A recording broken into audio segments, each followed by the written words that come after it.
Selle seaduseelnõu puhul on vastakad tunded mul. Ühest küljest oleme me küll konservatiivid, aga ei ole vastu asjade paremaks tegemisele. See tähendab seda, et meil ei ole põhimõttelist vastuseisu valimissüsteemi ökonoomsemaks tegemisele, meil ei ole ka põhimõttelist vastuseisu elektroonika kasutamisele valimistel, küll aga on siin väga tõsised küsimused usaldusväärsuses ja usutavuses, mis meil panevad häirekellad lööma.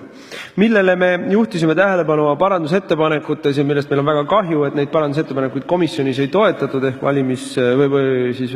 valitsusliidu poolt ei toetatud, on esiteks see, et valimiste aeg on liiga pikaks venitatud. Kui meil põhiseadus räägib üheselt sellest, et Riigikogu valimised toimuvad märtsi 1. pühapäeval ja tegelikult viiakse valimisi läbi praktiliselt kuu aega juba varem, siis meie ei saa aru, kuidas on võimalik väita, et põhiseaduse järgi talitatakse.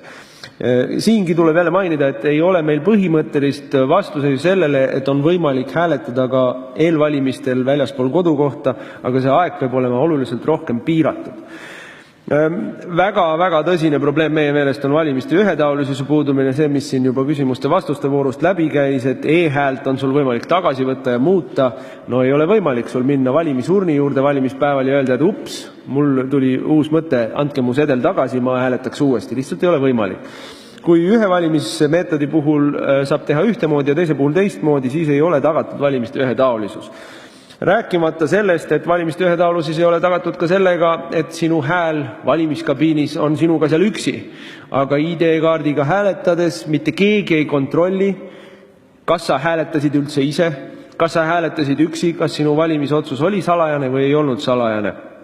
Kuni ei ole võimalik tagada, et ka e-hääletamisel on inimene oma häälega üksi, senikaua näeme me väga tõsist ühetaolisuse probleemi ja me näeme väga tõsist probleemi siis selles, et inimest tema hääletamisel mõjutatakse.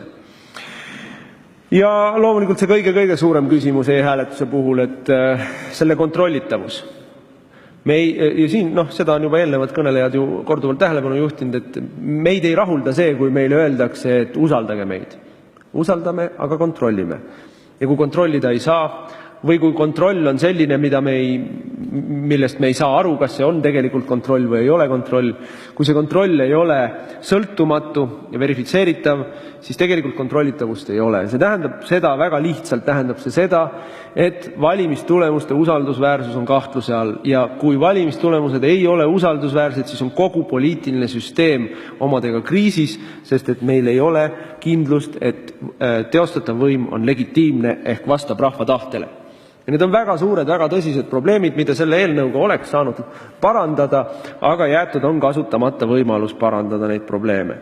Ma juhiksin tähelepanu siin veel, et võib-olla üksikutest asjaoludest eraldi rääkides ei olegi see pilt nii must, aga kui me paneme kokku teatud nii-öelda aspektid, siis tekib küsimus, et kas ei ole liiga palju kokkusattuvusi. Esimene aspekt on see, et korduvalt ja korduvalt on e-häälte lugemisel süsteem kokku jooksnud ja siis pärast mingisugust hangumist on sealt tulnud üllatuslikud tulemused. Teine aspekt on see, et e-hääletuse tulemused hävitatakse väga kiiresti. Kolmas oluline aspekt on see, et e-hääletuse tulemust hakatakse lugema või kontrollima tund aega ennem hääletuse lõppu. Miks see vajalik on, tegelikku selgitust ei ole. Neljas on see, et ei olegi mitte millegagi võimalik praegu tagada seda, et ei toimetataks e-hääletusel kellegi teise ID-kaardiga. Me teame juhtumeid, mida politsei on äärmiselt leigelt uurinud või jätnud üldse uurimata, kui vanadekodus massiliselt hääletatakse ühe ja sama inimese poolt. Me teame, et vanadekodus harrastatakse praktikat, et nendelt elanikelt korjatakse nii ID-kaardid kui ka ID-kaardi koodid kokku, et oleks võimalik nende eest teha erinevaid jooksvaid toiminguid. Ja me teame, et ühtlasi Reformierakond on väga tugevalt surunud läbi valimisiga langetamise ja räägib sellest, kuidas nüüd noored massiliselt lähevad valima. Need asjaolud kokku kõik meie jaoks võrduvad seda, et e-hääletused ei ole usutavad, usaldusväärsed ja kontrollitavad. Ja see on väga tõsine probleem. Nii et põhiliselt nende juhitud nendele asjadele keskendudes me ei saa öelda, et meid rahuldaks see eelnõu. Siin on jäetud kasutamata võimalus teha valimisi usutavamaks ja usaldusväärsemaks ja sellega tegelikult lükatakse veel suuremaks lõhe võimu ja rahva vahel ja see on niigi suur meil juba praegu. Aitäh!